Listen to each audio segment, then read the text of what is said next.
Bonjour chers amis bien-aimés et bienvenue à nouveau à une autre série d'études bibliques intitulée La piste du sang. Comme le titre l'indique, c'est une étude extrêmement importante et très sérieuse. Donc nous allons étudier l'histoire de l'Église baptiste. Déjà au sud des États-Unis, nous avons plusieurs églises baptistes. Et monsieur le docteur J.M. Carroll, à l'âge de 70 ans, avait décidé de rassembler une bibliothèque en allant un peu partout dans le monde afin de mettre sur papier, d'écrire l'histoire de l'Église baptiste. Et voilà comment il avait rencontré un autre pasteur au sud des États-Unis, et ce pasteur s'appelait Clarence, et le pasteur Clarence avait décidé d'écrire cet ouvrage.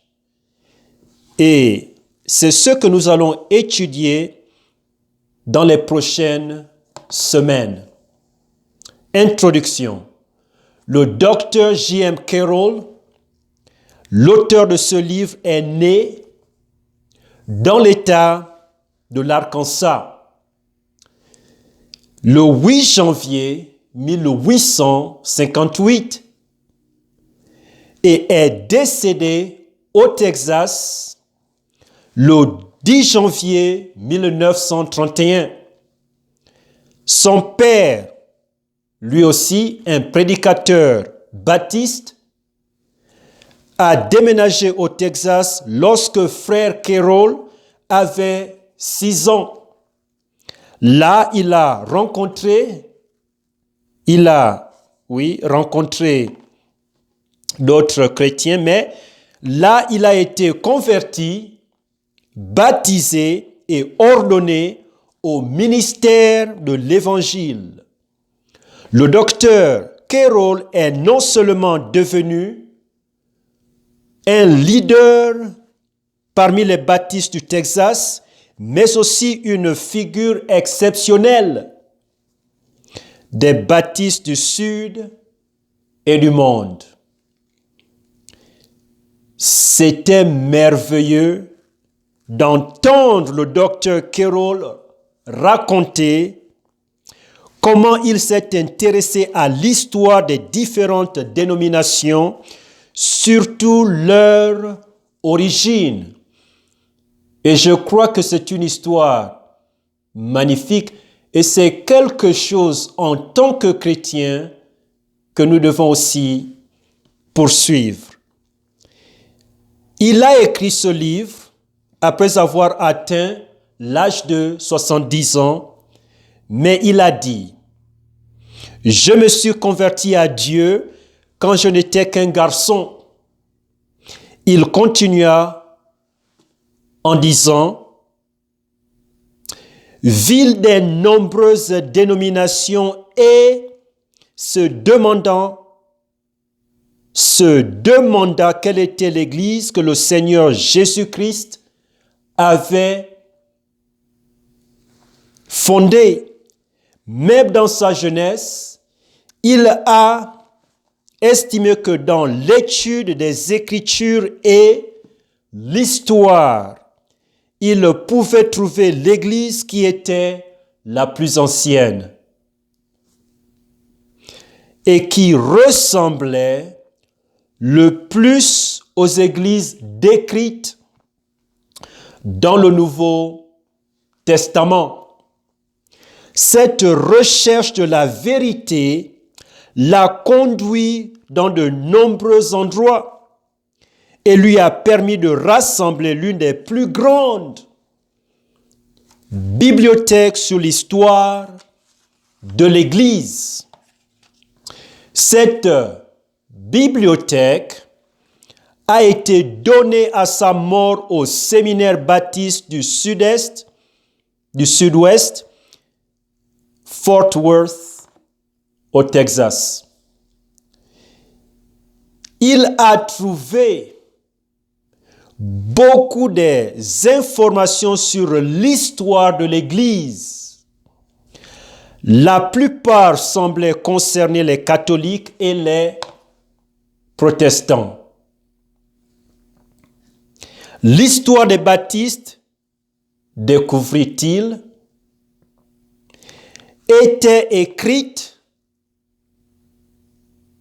dans le sang. C'étaient des personnes détestées de l'âge sombre. Leurs prédicateurs et leurs suiveurs ont été mis en prison et un nombre incalculable a été mis à mort. Le monde n'a jamais rien vu de comparable avec les souffrances, les persécutions accumulées sur les baptistes par la hiérarchie catholique pendant les âges ou les temps sombres dans l'histoire de l'humanité. Le pape était le dictateur du monde. C'est pourquoi les anabaptistes, et c'est le sobriquet qu'ils avaient reçu, le terme anabaptiste. Et anabaptiste veut tout simplement signifier rebaptiseur. Ils avaient décidé alors de rebaptiser ces individus qui sortaient de l'Église catholique parce que, nous le savons, dans certaines églises catholiques, on enseigne que le baptême fait partie du salut, mais cela ne se retrouve pas dans la parole de Dieu. Ce n'est pas une doctrine biblique. Alors, c'est pourquoi les anabaptistes, avant la réforme, appelaient le pape l'antéchrist. Beaucoup de gens, plusieurs personnes, qui ne savent pas ce qui ne peut pas être fait. Et il y a plusieurs personnes, plusieurs âmes qui ne savent pas quelle église fréquenter. Mais déjà, mon conseil, c'est de trouver une église qui suit de près la parole de Dieu, les enseignements bibliques qui s'attachent aux doctrines de la Bible. Leur histoire, nous continuons l'histoire des anabaptistes ou les rebaptiseurs. Leur histoire est écrite dans les documents juridiques et les papiers de ces âges. C'est à travers ces annales que la piste du sang trouve son origine. À Zurich, après de nombreuses disputes entre Zuinglius et les anabaptistes, le Sénat a promulgué une loi selon laquelle si quelqu'un présume de rebaptiser ceux qui ont été baptisés avant, c'est-à-dire en bas âge, ils doivent être noyés. À Vienne, donc dans la ville de Vienne, de nombreux ou plusieurs anabaptistes étaient liés ensemble dans des chaînes que l'un entraînait l'autre après lui, dans la rivière où ils étaient tous étouffés ou noyés. Et nous pouvons le constater dans le document qui suit, Vida Supra, page 61. En 1160, une compagnie de policiers ou baptistes, et ça c'était notre sobriquet qu'ils avaient reçu, policiers, donc si tu veux, les suiveurs de Paul, de l'apôtre Paul, entra à Oxford. Henri II, le roi Henri II, ordonna de les marquer sur le front avec des fers chauds, les fouetta publiquement dans les rues de la ville pour avoir leurs vêtements coupés courts au niveau de la ceinture et d'être retournés en pleine campagne. Les villages ne devaient leur offrir ni abri, ni nourriture, et ils moururent de mort persistante à cause du froid et de la faim. Et cela peut ces informations se retrouvent dans le livre de Moore, non-conformité antérieure et postérieure à Oxford, page 12.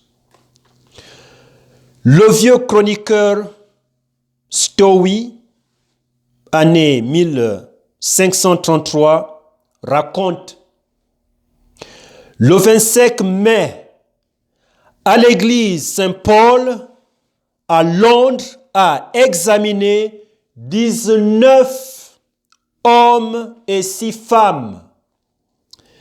14 d'entre eux ont été condamnés. Un homme et une femme ont été brûlés à Smithfield.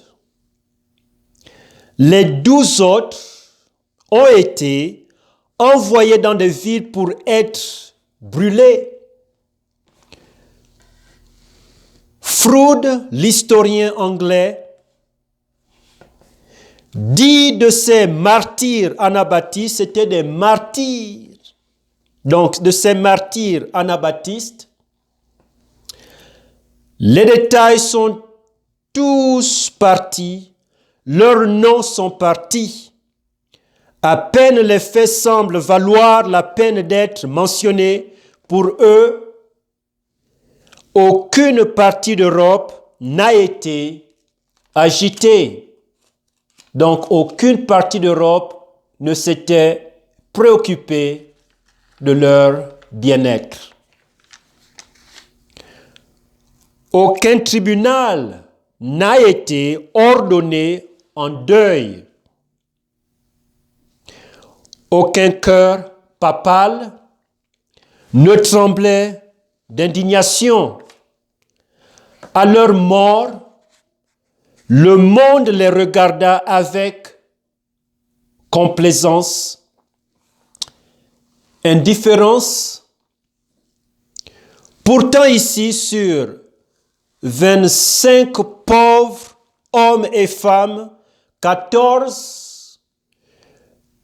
ne pouvaient être tentés de dire qu'ils croyaient à ce qu'ils ne croyaient qu'à ce qu'ils ne croyaient, bien que sur la terreur du bûcher ou du piquet et de la torture, bien que sur la menace de la torture ou du piquet, ils n'avaient pas nié leur croyance biblique. L'histoire n'a pas pour eux un mot d'éloge, mais aussi ils n'ont pas versé leur sang en vain. Beaucoup de milliers d'entre eux avaient versé leur sang, mais cette versée du sang n'était pas en vain. Ils avaient une foi inébranlable en Jésus-Christ. Ils avaient une foi inébranlable aux doctrines bibliques, aux doctrines de la merveilleuse, glorieuse parole de Dieu. Donc, l'histoire n'a pas pour eux un mot d'éloge, mais aussi ils n'ont pas versé leur sang en vain. Leur vie aurait pu être aussi inutile que la vie de la plupart d'entre nous. Beaucoup de chrétiens, malheureusement, aujourd'hui, ont peur de s'identifier avec le Seigneur Jésus-Christ. Ils ont peur de faire connaître leurs croyances bibliques. Donc, dans leur mort, ils ont aidé à payer l'achat de la liberté anglaise, parce que beaucoup étaient anglais. De même, dans les écrits de leurs ennemis, ainsi que de leurs amis, le docteur J.M. Carroll a découvert que leur histoire et que leur parcours à travers les âges étaient en effet sanglant. Cardinal Hosius de l'Église catholique, donc en 1524, président du Concile de Trente, avait dit ces propos qui suivent. Si les baptistes n'avaient pas été gravement ou brièvement tourmentés et tranchés au cours des 1200 années ou 1200 ans, dernières années, ils augmenteraient et s'aimeraient en plus grand nombre que tous les réformateurs.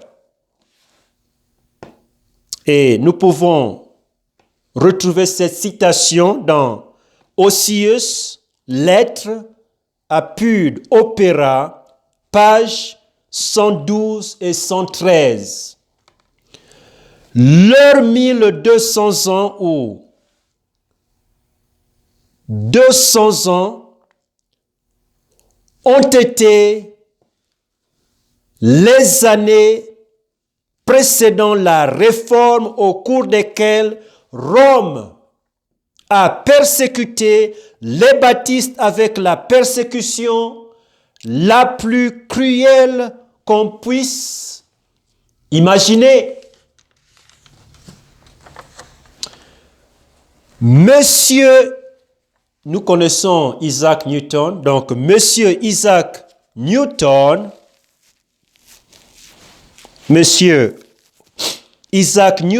ou encore en anglais Isaac Newton, les baptistes sont le seul corps de chrétiens connus qui n'ont jamais symbolisé ou encore qui ne se sont jamais associés ou mélangés à l'Église catholique ou avec Rome. Déjà, nous connaissons Constantin, l'empereur Constantin. Déjà, l'Église catholique trouve son origine avec cet empereur. Il avait voulu contrôler l'Église du Christ. Il avait voulu que l'État puisse avoir l'influence sur l'Église. Et voilà comment l'Église catholique avait pris naissance. Et il y a un écrivain luthérien, un écrivain luthérien au nom de Mosheim, il a dit: avant la montée de Luther et de Calvin, il y avait secrètement dans presque tous les pays d'Europe des personnes qui adhéraient avec ténacité au principe des baptistes hollandais modernes. Nous le constatons dans l'encyclopédie d'Édimbourg, presbytérien, et nous avons les propos suivants. Il a dû déjà penser à nos lecteurs que les baptistes sont la même secte de chrétiens qui était autrefois décrits comme anabaptistes. Rappelez-vous que cela signifie rebaptiseur, parce qu'il y avait plusieurs âmes perdues au sein de l'Église catholique, parce que l'Église catholique, à bras ouverts, acceptait toute personne de faire partie de leur corps, de leur assemblée, bien qu'étant des âmes perdues. Donc, pour l'Église catholique, devenir membre de l'Église catholique n'importait pas leur condition spirituelle. Même si ces âmes étaient perdues, ces âmes pouvaient faire partie de l'Église catholique. Et cela va à l'encontre des propos de Jésus-Christ, des vérités de la Bible. La Bible dit clairement que pour faire partie ou devenir membre d'une église locale, dans une église locale, cette âme doit d'abord, par la foi, recevoir Jésus-Christ comme sauveur. C'est ce qui donne, c'est ce qui sauve l'âme, la foi complète dans le sacrifice achevé de Jésus-Christ sauve l'âme. Sauve l'âme. En effet, cela semble avoir été leur principe directeur depuis l'époque de Tertullien. Et Tertullien, c'était un véritable chrétien. L'histoire nous l'enseigne. En effet, cela semble avoir été leur principe directeur depuis l'époque de Tertullien jusqu'à nos jours. Tertullien est né 50 ans seulement après la mort de l'apôtre Jean. Déjà, Tertullien était dans l'influence ou sous l'influence de l'apôtre Jean.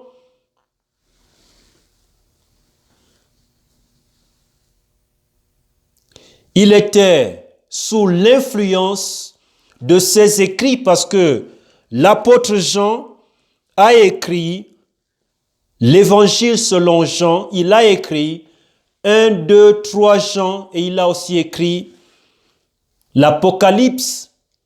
Donc Tertullien avait été rentré en possession de ses écrits. Les baptistes ne croient pas à la succession apostolique. Je le répète, les baptistes ne croient pas à la succession apostolique. Et même la Bible nous l'apprend, la Bible nous l'enseigne, que la succession apostolique n'est pas une doctrine biblique. Il n'y a pas de succession apostolique. L'office apostolique a cessé avec la mort des apôtres. C'est à ces églises que Jésus-Christ a promis une existence continue depuis le moment où il a organisé. Donc Jésus-Christ est celui qui a organisé l'Église.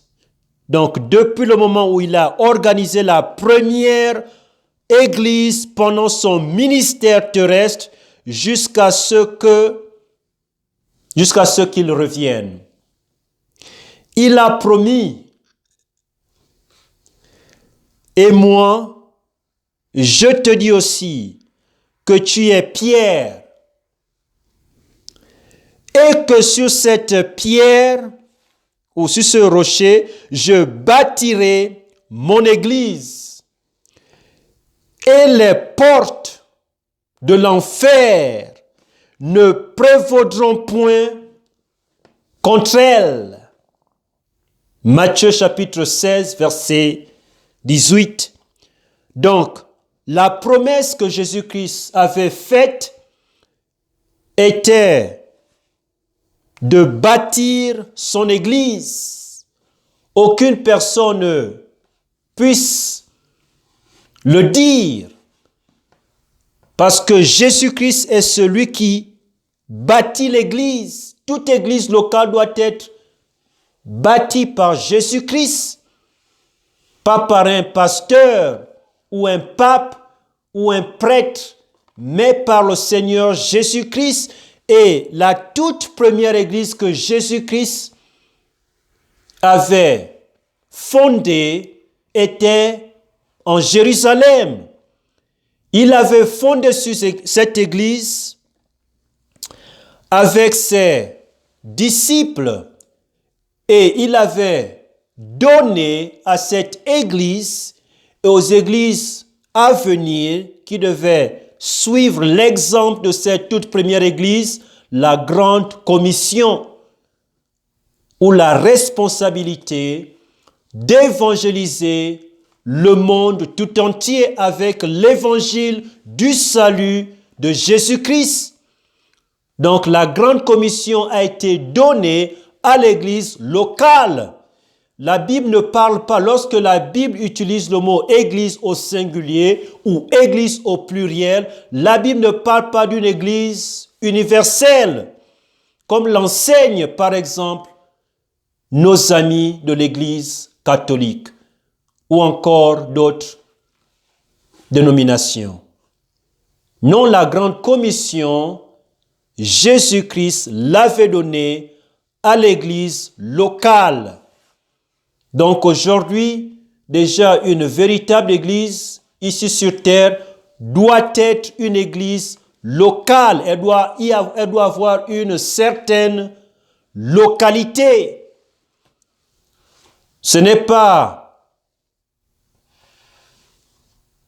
Elle n'est pas ouverte à tout le monde. Non. Je veux dire par là que pour devenir membre d'une église locale, tu dois être né de nouveau. Tu dois naître d'abord de nouveau. Mais malheureusement, ce n'est pas le cas, par exemple, avec l'église catholique. Déjà, moi, j'appartiens à une église fondamentale, indépendante. Et les termes fondamental, indépendant, d'abord le terme fondamental veut tout simplement dire que mon église locale ici est fondée sur la parole de Dieu. C'est ce que signifie le mot fondamental. Donc, cette église trouve ses doctrines ou tire ses doctrines simplement, purement et catégoriquement de la parole de Dieu. Et ensuite, le mot indépendant signifie que cette église n'est pas sous l'influence d'un gouvernement ou d'un État. Non, même Jésus-Christ l'avait clairement dit. Il l'avait affirmé que rendez à César ce qui est à César et à Dieu ce qui est à Dieu. Amen. C'est ça l'organisation d'une véritable église biblique. Continuons. Donc, les baptistes ne croient pas à la succession apostolique. L'office apostolique a cessé avec la mort des apôtres et nous le constatons dans les Écritures. C'est à ces églises que Jésus a promis une existence continue depuis le moment où il a organisé la première église en Jérusalem pendant son ministère terrestre jusqu'à ce qu'il revienne. Il a promis, nous l'avons lu, et moi, je te dis, en s'adressant à Pierre, je te dis aussi que tu es Pierre et que sur cette pierre ou rocher, je bâtirai mon église et les portes de l'enfer ne prévaudront point contre elle. Matthieu chapitre 16, verset 18. Puis, quand il a donné la grande commission,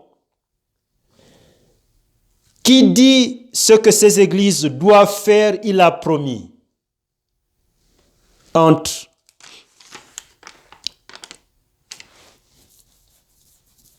guillemets, je suis avec vous tous.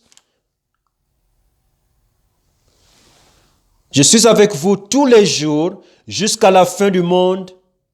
Amen. Et cela se retrouve dans Matthieu chapitre 28, verset 20. Je relis. Je suis avec vous tous les jours jusqu'à la fin du monde. Amen. Matthieu chapitre 28, verset 20. Cette commission ou ce travail n'a pas été donné aux apôtres en tant qu'individus, mais à eux et aux autres présents dans leur église. Donc cette commission ou ce mandat ou ce commandement avait été donné